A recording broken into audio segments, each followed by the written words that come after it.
सब दोस्त खैरियत से होंगे। तो सबसे पहले आप मेरे चैनल को तब तक सब्सक्राइब कर लें, बेल आइकॉन पे क्लिक कर दें ताकि मेरी हर आने वाली वीडियो का नोटिफिकेशन आपको बआसानी मिलता रहे। तो चलते हैं अब हम हमारी रेसिपी की तरफ। दोस्तों, वेजिटेबल पकोड़ा बनाने के लिए हम लेंगे तकरीबन 2 टेबलस्पून हरा प्याज। हमने 2 छोटी शिमला मिर्च को इस तरीके से काट लिया है और 1 कटोरी हम लेंगे बंद गोभी। हमने 1 कटोरी बंद गोभी काट ली है इस तरीके से। इसके अंदर हम डालेंगे 3 से 4 हरी मिर्च बारीक चॉप करके और 1 गाजर को हमने इस तरीके से काट लिया है।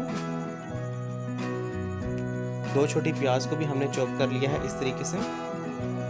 इसके अंदर हम डालेंगे 1 कप बेसन, 1/2 टेबलस्पून साबुत धनिया। अब एक प्यारा सा बोल लेंगे और हम डालेंगे बंद गोभी को इसके अंदर और इसके अंदर शामिल करेंगे हम शिमला मिर्च को।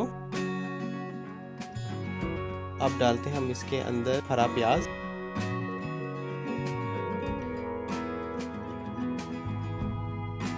और इसके अंदर हम डालेंगे गाजर को।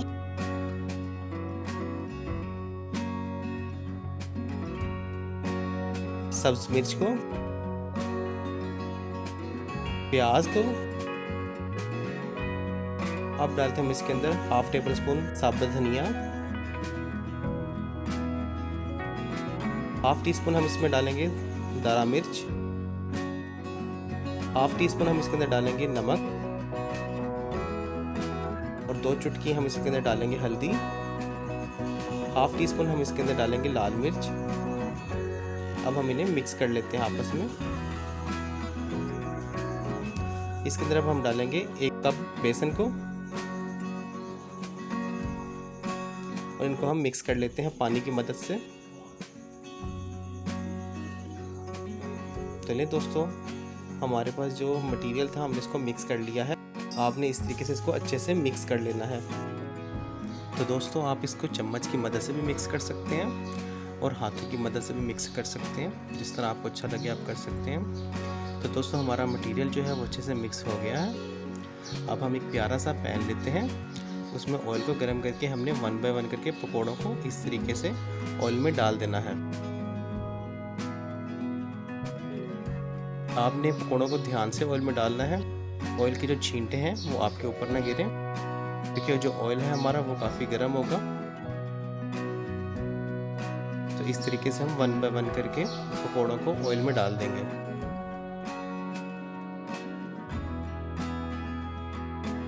और आपने 1 से 1.5 मिनट के बाद चम्मच की मदद से या चिमटे की मदद से पकौड़ों को 1 बाय 1 करके इस तरह पलट लेना है।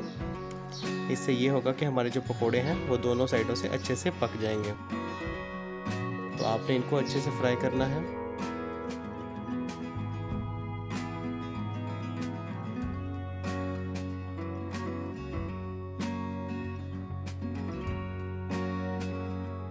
दोस्तों, हमारे पकोड़े जो हैं वो अच्छे से दोनों साइडों से फ्राई हो गए हैं। अब हम इन्हें 1 बाय 1 करके बाहर निकाल लेते हैं। मैं आपको पकोड़ों को प्लेट आउट करके दिखाता हूँ।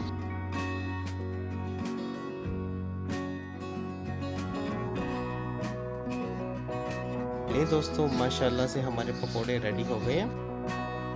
ये देखिए माशाल्लाह कितने खूबसूरत और कितने अच्छे तरीके से हमने कुक किए हैं और ये देखने में भी जितने मज़ेदार लग रहे हैं, खाने में उससे कई गुना ज़्यादा मज़ेदार है। तो उम्मीद करता हूँ कि जब आप रेसिपी बनाएंगे तो आपको ये रेसिपी बहुत पसंद आएगी। ये बहुत ही क्रंची है। ये देखिए दोस्तों, कितने लजीज, बहुत ही मज़ेदार। तो उम्मीद करता हूं कि आपको आज की रेसिपी हमारी बहुत पसंद आई होगी। इसी तरह की मजीद रेसिपी जानने के लिए मेरे चैनल को सब्सक्राइब करें और बेल आइकन पर क्लिक कर दें ताकि मेरी हर आने वाली नई वीडियो का नोटिफिकेशन आप तक आसानी पहुंचता रहे। तो मिलते हैं इंशाल्लाह नेक्स्ट वीडियो में। तब तक मुझे दीजिए इजाजत। अल्लाह हाफिज।